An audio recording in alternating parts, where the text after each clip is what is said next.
Começar uma jornada de poupança pode parecer complicado ou até irrealista, especialmente quando se está numa situação financeira em que é inconcebível desviar um cêntimo que seja para uma reserva sem comprometer muitas vezes ainda mais a qualidade de vida atual. Também para quem está no espectro oposto e gasta sem dó, mas sabe que a bem do futuro deveria desenvolver algum tipo de estratégia de poupança, pensar sequer em desafiar o conforto instalado está em último lugar da lista de prioridades. Agora, o que é facto é que qualquer objetivo financeiro tem na sua base a poupança, o que a torna imprescindível. Pagar uma dívida mais avultada, comprar um bem ou serviço mais caro, fazer um fundo para viajar, uma almofada para os filhos, investir, as origens vão todas dar ao mesmo sítio. E para o fazer, por mais ou menos dinheiro que se ganhe, por melhores ou piores condições financeiras que se vivam, tudo começa com os hábitos certos. É esse o tema do vídeo de hoje.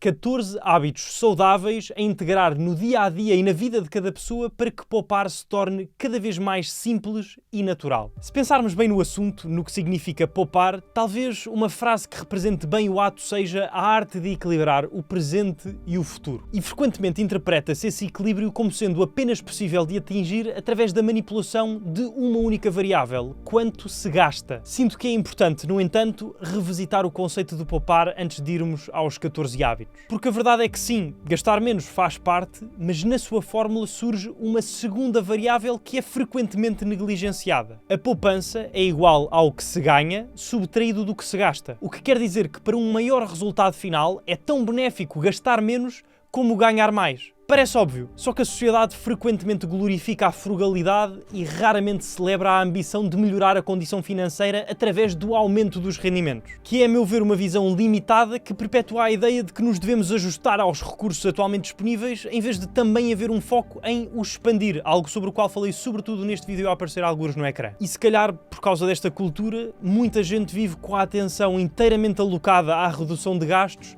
levando uma vida de restrições contínuas. Quando poupar deveria ser, pelo menos no meu entender, um compromisso com o nosso bem-estar e não um exercício de masoquismo. A partir do momento em que começa a existir uma privação excessiva ao ponto de se começar a ponderar cortar na alimentação ou na saúde, ou mesmo num grau mínimo de conforto em troca de uns cêntimos, é sinal que o dinheiro passou a escravizar-nos e, a não ser que por absoluta falta de alternativa, para mim, deixa de fazer sentido por completo. Como em tudo na vida, há que ter peso e medida. É importante poupar, mas sem cair num estado nocivo de avarência. E claro, não devem interpretar nada do que é dito neste vídeo como uma recomendação de investimento. Não sou consultor financeiro. Este prefácio só para deixar bem explícita a minha opinião e dar a nota introdutória para quem nunca teve a oportunidade de refletir sobre este tema. O que se recebe também importa, por aí também há caminho, e ter moderação. Para o outro grupo, para quem nada disto é uma novidade, gosto sempre de relembrar que não reinventei a roda, nem afirmo tê-lo feito e de que podem daqui tirar algum valor pelo esforço que é feito da nossa parte no sentido de reunir a mais válida, factualmente correta e aplicável informação e à sua exposição de forma concisa e bem estruturada. Dizer também que, dependendo da situação individual de cada pessoa, é perfeitamente compreensível que alguns dos hábitos que vou mencionar não sejam aplicáveis, nem é a minha posição de que sejam universalmente oportunos. Ainda assim, pode ser que despoletem algumas ideias ou seja provocada alguma reflexão e, acima de tudo, são esses mesmo os objetivos.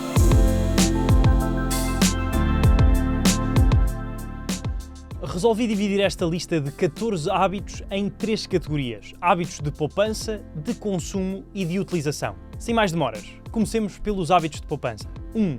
Já dizia o senhor da nota de $100, Benjamin Franklin, que falhar o planeamento significa planear o falhanço. Faz por isso sentido que o primeiro hábito a mencionar seja o planeamento das finanças pessoais e um seu acompanhamento regular. Na prática, identificar as fontes de rendimentos e despesas para ter uma ideia da situação atual, definir um orçamento mensal com o intuito de se saber a direção para onde se quer ir e acompanhar com frequência a realidade para garantir que não se desvia muito do idealizado. 2. Outro dos princípios fundamentais da poupança que ganhou muita fama com o livro O Homem Mais Rico da Babilónia é pagar-me a mim primeiro. Isto inverte a ordem tradicional das coisas de poupar tudo o que resta a seguir ao pagamento das despesas para alocar logo dinheiro depois de se receber à poupança, tornando-a uma prioridade e não algo acessório que pode ou não acontecer dependendo do mês. 3. Em serviços que incentivam e recompensam a fidelização, é insensato não ser hábito tirar partido dos seus cartões de desconto e programas. Em Portugal, os exemplos mais proeminentes disto são as gasolineiras e supermercados. Ainda no outro dia estava a pôr combustível para aí 65€ e ganhei à volta de 5€ em cartão Continente e mais 5 na Galp. Dinheiro que eu ia gastar, sim ou sim, que gerou uma recompensa. 4. A ideia de alcançar o máximo resultado com o menor esforço possível é universal e por isso transversal ao reino da poupança. A forma como se consegue dominar este conceito é através da automatização e há um conjunto de ferramentas ao nosso dispor que a tornam possível. O que quer dizer com automatização é a implementação de processos ou sistemas que facilitem o ato de poupar. A forma mais óbvia de o fazer é, por exemplo, ao agendar transferências recorrentes da conta à ordem onde se recebem os rendimentos para uma outra conta cujo único propósito é acumular o capital. Neste ponto surge uma das grandes mais-valias da utilização da Trade Republic, o patrocinador deste vídeo, que é a remuneração dos fundos disponíveis neste banco alemão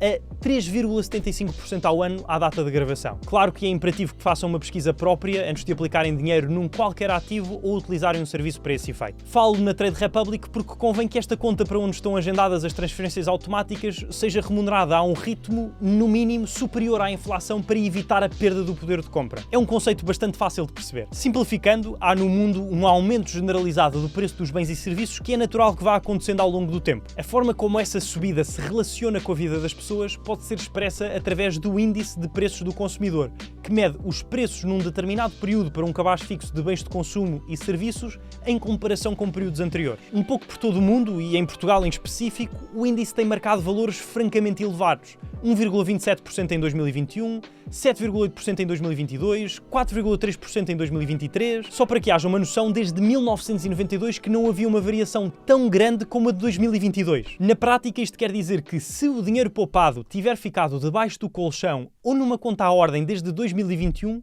consegue-se com ele hoje comprar 12,5% menos do que na altura. A forma de evitar, ou pelo menos amenizar este roubo silencioso, é procurando obter um retorno sobre o dinheiro. Com uma conta na Trade Republic, que podem facilmente criar através do primeiro link na descrição, para além da remuneração anual de 3,75%, não há valores mínimos de depósito nem de levantamento, não há períodos mínimos de mobilização, podem tirar o dinheiro a qualquer altura sem penalizações e o capital está garantido até aos 100.000€ por pessoa pelo Fundo de Garantia de Depósitos alemão. A tudo isto aplicam-se os termos e comissões disponíveis no website da corretora. Outras maneiras mais criativas para automatizar o processo de poupança e investimento incluem, por exemplo, a utilização da funcionalidade do arredondamento de que se pode usufruir com um cartão da Trade Republic, até mesmo com o virtual, que é gratuito. Se eu vier aqui à aplicação da Trade Republic, clicar em cartão no canto superior direito, depois for a definições e segurança, clicar em Roundup, editar e editar novamente, posso configurar a forma como quero que os trocos dos meus pagamentos sejam investidos. Um caso prático, vou ao café e pago 1,20€. Posso dizer que quero que os 80 cêntimos restantes até ao próximo euro sejam multiplicados por 3 e investidos num plano de poupança à minha escolha que já tenha criado. Devem ter em mente que ao investir o capital está em risco na medida em que o valor dos ativos pode subir ou descer e é possível obter de volta menos do que o inicialmente aplicado. Tudo isto faz com que se elimine a inércia, o pensamento do deixar para amanhã, do dar demasiado trabalho, que vão com o tempo tornando cada vez mais penoso o ato de poupar e, no caso do arredondamento, de investir. Com este simples hábito de tentar olhar para formas diferentes de transformar o comportamento de poupar em algo menos trabalhoso, mais automático, facilita-se e muito o objetivo de reter mais dinheiro. Relativamente a hábitos de consumo.